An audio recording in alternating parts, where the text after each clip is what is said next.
Halo, Assalamualaikum warahmatullahi wabarakatuh. Pada materi kali ini kita akan mempelajari tentang pengaksesan berkas pada Android Studio menggunakan Kotlin. Jadi, pada prinsip penyimpanan file di dalam Android Studio atau di aplikasi Android itu umumnya serupa dengan sistem pada platform yang lain, di mana ada beberapa kategori file atau berkas yang dapat disimpan dalam sistem Android. Yang pertama adalah penyimpanan khusus aplikasi. Ini adalah file-file khusus ya dari aplikasi tersebut, bisa di internal maupun eksternal. Kemudian ada penyimpanan bersama. Ini seperti share folder gitu ya. Jadi menyimpan file yang ingin dibagikan aplikasi kita ke aplikasi yang lain, termasuk media, dokumen, dan file yang lainnya. Kemudian ada preferensi, ini menyimpan data primitif dalam bentuk key dan value pair ya, jadi ada pasangan key dan value. Kemudian yang terakhir adalah bisa menyimpan database. Ini menyimpan dalam data terstruktur dalam database menggunakan library persistence room. Ini akan kita pelajari di pertemuan mendatang. Kategori lokasi penyimpanan sendiri di dalam Android ada dua, yaitu internal dan eksternal. Dimana biasanya kalau yang internal itu relatif lebih kecil daripada penyimpanan eksternal. Kalau eksternal bisa di-expand sampai yang lebih besar daripada penyimpanan yang di internal. Namun penyimpanan internal selalu tersedia di semua perangkat, kemudian menjadikannya sebagai tempat yang lebih handal untuk menyimpan data yang menjadi tempat aplikasi itu bergantung. Di seri-seri smartphone Android ya, tidak semuanya atau semuanya sudah membekalinya dengan memori atau penyimpan internal, karena memang penggunaannya lebih cepat, lebih handal dibanding eksternal. Kalaupun ditambah eksternal, itu juga memungkinkan dengan menambah lagi micro SD. Tapi kecepatannya kemudian kehandalannya tergantung dari merek dan jenis SD card atau micro SD itu yang terpasang tersebut. Kemudian volume yang dapat dilepas seperti SD card muncul di sistem file sebagai bagian dari penyimpanan eksternal. Android mewakili perangkat ini menggunakan path ya, ada jalurnya, misalkan slash SD card atau slash micro SD dan seterusnya. Baik, ini adalah jenis-jenis penyimpanan file di dalam platform Android. Yang pertama tadi, file khusus aplikasi. File ini jenisnya adalah hanya ditujukan untuk penggunaan aplikasi, jadi kebutuhan dari aplikasi itu tercukupi dari jenis file khusus aplikasi ini. Metode pengaksesannya ketika di dalam program nanti kalau dari internal seperti itu ya pakai get files dir atau get case dir. Kalau dari eksternal get external files atau get external case dir. Jadi kalau get files itu kan filesnya, tapi kalau case ya itu adalah menyimpan case-nya. Perlu izin, kalau yang file khusus aplikasi di internal itu tidak pernah diperlukan untuk izin ya. Jadi kalau ingin mengakses di internal langsung mengakses. Tapi di eksternal juga tidak diperlukan saat aplikasi yang digunakan di perangkat itu menjalankan Android 4.4 atau lebih tinggi. Jadi di bawah Android 4.4 dia masih memerlukan izin ya. Seperti kita ada pertanyaan apakah mengizinkan untuk mengakses directory seperti itu. Bisa diakses di aplikasi lain? Tidak jika file di directory internal, tapi iya jika file di directory eksternal. Kalau di uninstall, maka file-file tersebut akan ikut terhapus. Itu untuk file khusus aplikasi. Yang kedua adalah file media. File media ini jenis kontennya itu apapun yang sifatnya media ya, kayak gambar, audio, video, seperti itu. Metode aksesnya menggunakan API Media Store. Kemudian apakah perlu izin? Kalau lebih atau di atas Android 10 ya, itu hanya menggunakan sintaks izin seperti ini, read external storage atau write external storage. Tapi kalau di Android 9 ke bawah ya, itu izin diperlukan. Jadi tetap ada pertanyaan untuk apakah diberikan izin atau tidak, seperti itu. Bisa diakses aplikasi lain, ya aplikasi lain memerlukan izin read external storage untuk mengakses file-file media tersebut. Dan ketika file-file media ini tersimpan di smartphone, kemudian aplikasi yang mengakses media itu di uninstall, maka file tersebut tidak terhapus ya. Jadi gambar, audio, lagu-lagu, sama video dia tidak ikut terhapus. Kemudian dokumen dan file lainnya. Jadi selain media dan file khusus aplikasi tadi, jenis kontennya dapat dibagikan lainnya termasuk file yang di-download. Jadi itulah yang termasuk dokumen dan file lainnya. Metode aksesnya adalah Storage Access Framework. Tidak memerlukan izin, bisa diakses oleh aplikasi yang lain, dan ketika di-uninstall tidak terhapus. Kemudian kalau preferensi aplikasi, sifatnya atau jenisnya adalah key value pair, jadi ini berpasangan ya, key dan value ini. Kemudian metode aksesnya adalah library preferensi Jetpack, tidak memerlukan izin, tidak bisa diakses oleh aplikasi lain, dan ketika di-uninstall dia akan ikut terhapus. Sedangkan sistem file database, dia sifat atau jenis kontennya adalah data ya, terstruktur. Metode aksesnya masih menggunakan library persistency room, ini satu buah metode untuk mengakses database. Kemudian tidak ada izin untuk mengakses, bisa diakses oleh aplikasi lain, tidak ya, karena dia sifatnya eksklusif ya, database. Kalau di uninstall dia akan ikut terhapus. Bagian database ini akan kita pelajari pada pertemuan mendatang selanjutnya. Di dalam file khusus aplikasi ini adalah ya, file khusus aplikasi, penjabarannya di sini. Jadi kalau di direktori penyimpanan internal mencakup lokasi khusus ya untuk menyimpan file persisten, dan lokasi lain untuk menyimpan data cache. Jadi ada persistence, ada data cache. Sistem mencegah aplikasi lain mengakses data tersebut atau lokasi tersebut pada Android 10 ke atas, karena dia terenkripsi.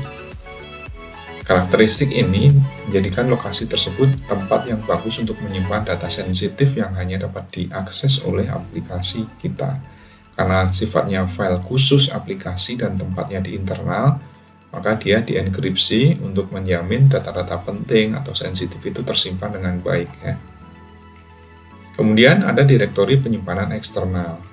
Eksternal ini mencakup lokasi khusus untuk menyimpan file tetap dan lokasi lain untuk menyimpan data cache. Mirip ya, kalau ini file persisten, ini file tetap.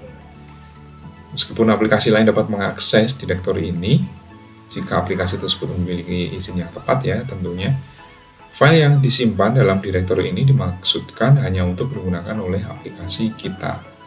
Jadi sebenarnya eksternal ini untuk kebutuhan aplikasi kita, cuman bisa diakses kalau ada izin di situ perangkat lain atau aplikasi lain untuk mengaksesnya. Jika ingin membuat file yang dapat diakses aplikasi lain, aplikasi harus menyimpan file ini di penyimpanan bersama yang merupakan bagian dari penyimpanan eksternal. Jadi nanti ada penyimpanan bersama, tempat yang digunakan untuk agar aplikasi yang lain itu bisa mengakses aplikasi yang disimpan di sini. Kemudian file media ini mirip dengan yang lain ya, sistem akan memindai, men-scan volume penyimpanan eksternal secara otomatis dan menambahkan file media ke lokasi yang terdefinisi. Kalau gambar di sini /picture/ ya. Kita kalau sering melihat Android kita, kemudian cari folder-folder yang tersusun di dalamnya, pasti akan menemukan directory atau folder pictures ini. Sistem akan menambahkan file ini ke table mediastore.images. Kalau video di SIM ya, untuk kamera yang kita akses ya, semua yang kita rekam, kita foto itu disimpan di sini ya kan. Movies juga ada foldernya, pictures juga. Di sistem akan menambahkan ke mediastore.video. Dan kalau audio di alarm, audiobooks, music, notification, podcast, link store, mungkin yang lain ya. Kemudian sistem menambahkannya ke table mediastore.audio. Kemudian kalau file-file lain ya, yang kita download, dokumen, terus kemudian file-file RAR gitu, ada di dalam download. Pada perangkat yang menjalankan Android 10 atau yang lebih tinggi, file ini disimpan ke mediastore.downloads, tapi tabel ini tidak tersedia pada Android 9 ke bawah. Kemudian izin penyimpanan file media. Seperti yang kita tahu, kalau kita ingin mengakses atau aplikasi kita ingin mengakses suatu file atau media atau apapun di dalam storage, di dalam internal atau eksternal yang tersimpan di HP kita, itu pasti dia akan meminta izin dulu ya. Berapa? Kemudian sebelum menjalankan operasi, pastikan aplikasi telah mendeklarasikan izin yang diperlukan. Jadi kita harus ngeset nih izinnya. Kalau enggak, nanti nggak akan bisa, nggak akan mau diberikan pertanyaan untuk opsi memberikan izin, tapi sudah langsung ditolak gitu.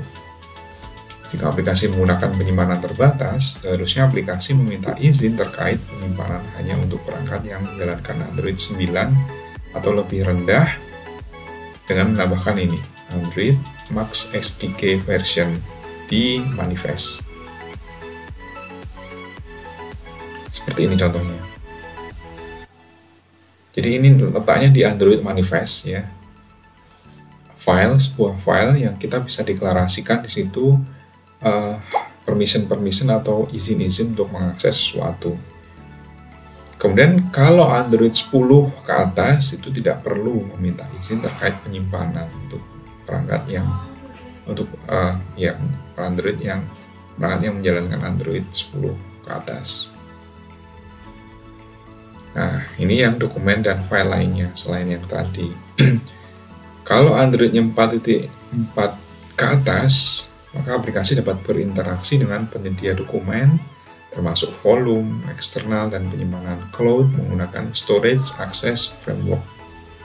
Ini library atau metode ya. Framework tersebut memungkinkan pengguna berinteraksi dengan alat pilih sistem guna memilih penyedia dokumen, serta memilih dokumen tertentu dan file lainnya untuk dibuat, dibuka, dan dimodifikasi aplikasi. Jadi ini framework untuk berinteraksi dengan alat pilihnya. Kita men-select apa seperti itu ya, di dalam Explorer kah atau apa gitu. File ini disimpan di luar direktori khusus aplikasi dan di luar penyimpanan media, akan tetap berada pada perangkat setelah aplikasi di uninstall. Jadi file ini letaknya di luar direktori khusus aplikasi dan di luar penyimpanan media, tapi tetap berada di perangkat setelah aplikasi di uninstall. Jadi sifatnya dia masih ada kalaupun aplikasi itu di uninstall, karena ini bukan file khusus aplikasi. Nah, tentang Storage Access Framework, itu dia framework yang mendukung penggunaan berikut ini untuk mengakses file dan dokumen lainnya. Yang pertama, membuat file baru. Kayak kita nge-create file baru itu menggunakan action intent, action create document. Untuk membuka pakainya adalah action open document atau memilih dokumen atau file tertentu yang akan dibuka, kemudian untuk memberikan akses ke konten directory menggunakan action open document tree. Ini yang tersedia pada Android 5.0 ke atas. Itu memungkinkan pengguna untuk memilih direktori tertentu yang memberikan akses aplikasi ke sebuah file dan subdirektori dalam direktori tersebut. Jadi ada 3 metode ya, 3 cara untuk mengakses berkas. Nah, terkait data preferensi aplikasi atau key value pair tadi ya, jika kita memiliki kumpulan data key value yang relatif kecil yang ingin disimpan, maka menggunakan API Shared Preference. Key value itu adanya di database NoSQL ya. Bisa nanti dipelajari. Object Shared Preference mengarah pada file yang berisi key value pair dan memberikan metode yang cukup mudah untuk membaca dan menulisnya. Cukup menggunakan Object Shared Preference ini. Setiap file Shared Preference dikelola oleh framework dan dapat bersifat pribadi atau bersama. Jadi intinya adalah untuk mengakses key value data menggunakan Object Shared Preference ini. Itu untuk materi kali ini terkait pengaksesan berkas pada Android Studio. Terima kasih. Assalamualaikum warahmatullahi wabarakatuh.